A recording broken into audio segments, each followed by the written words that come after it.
सारथी म्हणून बसला, मागे देवकी वसुदेवजी बसले आणि तेवढ्यात आकाशाची वाणी झाली, आकाशाची वाणी झाली. काय झाली?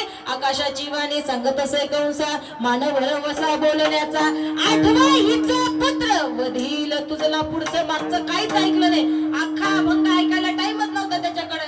तो म्हणला हिचा आठवं पोरग मारणार. जर हीच नाही राहिली त्याचं पोरग जन्माला कुठून येणार? मला काय म्हणायचं, कंपनीत नाही राहिली तर मॅन्युफॅक्चर कुठून होणार? बरोबर आहे का नाही? बरोबर आहे.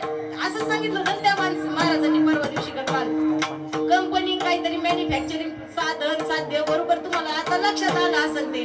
पण ते जर हीच नाही राहिली त्याच्या पोरं होतील कशा, मला मारतील कसं? हिलाच मारायला घेऊन या खडग माराया जावला, तलवार काढली, देवकीवरती उगारली. उगारल्याच्या नंतर वासुदेव म्हणले, अरे कंसा, तुझ्यासारखा क्षत्रिय तूच, किती वाईट माणूस असू द्या, तारीफ केली ना बरोबर वाटली तू तर ते. वासुदेवजी म्हणले, अरे कंसासारखा, तुझ्यासारखा शूर तू, तुझ्यासारखा वीर तू, एवढा मोठा योद्धा तू, आणि बाईला मारणं, बाईला मारणं, बाईला मारणं म्हणजे काही मर्दानगी असते असे थोडे. उगा नमुन्यावर, जे माणसं नमुन्यावरही जगतात ना तेच बायकोला मारतात. आणि मग ते बाईला मारणं म्हणजे काय मर्दानगी नाही. ते म्हणजे अरे याच्यात काय मर्दानगी, बाईला मारण्यात काय अर्थ आहे? तुला जरी वादच घालायचा, तुला जरी हिचं पोरगच मारणार आहे ना, मग तू पोरांना मारणार, मी देतो ना तुला आणून. त्या काळात लोक आहे ना शब्दाला जागायचे, शब्दावरती विश्वास ठेवायचे, आणि माणसाला माणसाच्या शब्दावरती विश्वास होता त्या काळात, बर का.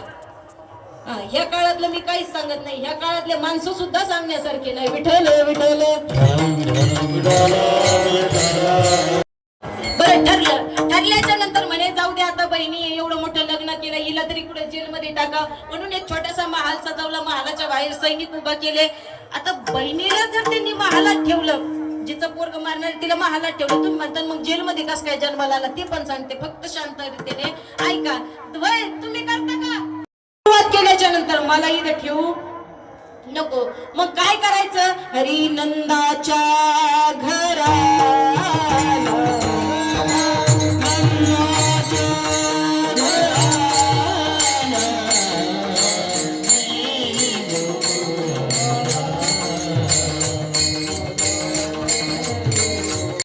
का तुला एकोदून शिकले नाही तुझ्या माय बापानी? ते म्हणे शिकले ना, शिकून आलोय म्हणे मी, चांगला शिकलेला आहे का? याडा बिडा दिसलो का मी तुम्हाला? वेदाचं, शास्त्राचं, पुराणाचं सगळं ज्ञान आहे माझ्याकडे. याडा थोडा असेल, एकोदून येतात ना, मग तुला मोजता येत नाही का? ते म्हणे काय मोज, 1 2 3 4 5 6 7 8, आणि असेच पुन्हा उलटे मोज, 1 2 मोजलं का? आता पुन्हा 2पासून मोज, पुन्हा 3पासून मोज, कुठून मोजलं तर हे काट्ट जे जन्माला आलंय ते कितवं भरतय? कोणता पण नंबर आठवा लागू शकतो. तुझ्या आकलीत घोडे आहे का नाही पळवायला? तुला काय कळतंय का नाही? नंबर कुठून भरला तर 8वा भरायला लागला ना, कुशल त्याला सोडलं, आणि जिचं पोरग मारणार तिला महालात ठेवलं. हाय का तुला अक्कल? तुला गाढव नाही, महामूर्ख नाही, तुला मूर्खाचा सुद्धा बादशाह बनायला पाहिजे. हे तुझ्यासारखं येणं अजून नाही पाहिलं. अशी कळ लावली, अशी कळ लावली, कंसाने डायरेक्टच देवकीला वसुदेवाला जेलमध्ये घातलं. हे कवीचे नारद प्रत्येक ठिकाणी असतात, डायरेक्ट जेलमध्ये घातलं. घातल्याच्या नंतर ते पहिलं लेकरू ते कंसाकडे पुन्हा आणण्यात आलं. मग कंस काय साधा होता का? त्याचं डोकं फिरलेलं होतं. नारदांनी शेत इतके दिले त्याला. त्यांनी असं 1 दिवसाचं ते लेकरू धरलं, गार गार गार गार फिरवलं, दगडावरती आपटवलं. 1 नाही, 2 नाही, 3 नाही, 4 नाही, 5 नाही, 6 लेकरं मारले. किती? 6 लेकरं मारले. मग 7वं कुठं गेलं? 7वं मारलं नाही. 7वा गर्भ योग महिने वासुदेवजींची जी दुसरी बायको आहे तिचं नाव रोहिणी, जी नंद राजाची मानलेली बहीण. काय? नंद राजाची, वासुदेव देवकी हे जन्म देणारे आई बाप, आणि यशोदा नंद राजा सांभाळणारे आई बाप. मग नंद राजाची बहीण म्हणजे रोहिणी, जिचा नवरा कुठं होता? जेलमध्ये. आणि रोहिणी मातेकडे गर्भ ट्रान्सफर झाल्याच्या नंतर प्रश्न असा आहे लोकांचा, बर का, आपण वाचलेले आपल्याला माहिती, लोकांचा राजाकडे गेले आणि नंद राजाला म्हणले, दादा दादा, नंद घरा नंद भयो जे कन्हैया लाल की. अरे दादा, तुला पोरगा झालाय. अरे तशी गळ्यातली मोत्याची माळ नंदराजाने काढून आपल्या बहिणीला दिली. आनंदामध्ये नंदराजा वाड्यामध्ये पळत येत आहेत.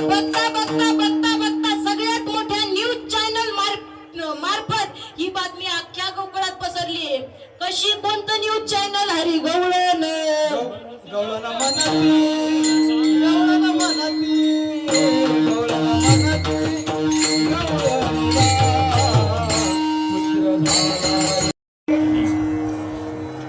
त्या न्यूज चॅनलला बातमी सांगताना एवढंच सांगायचं, तुला म्हणून सांगते कोणाला सांगू.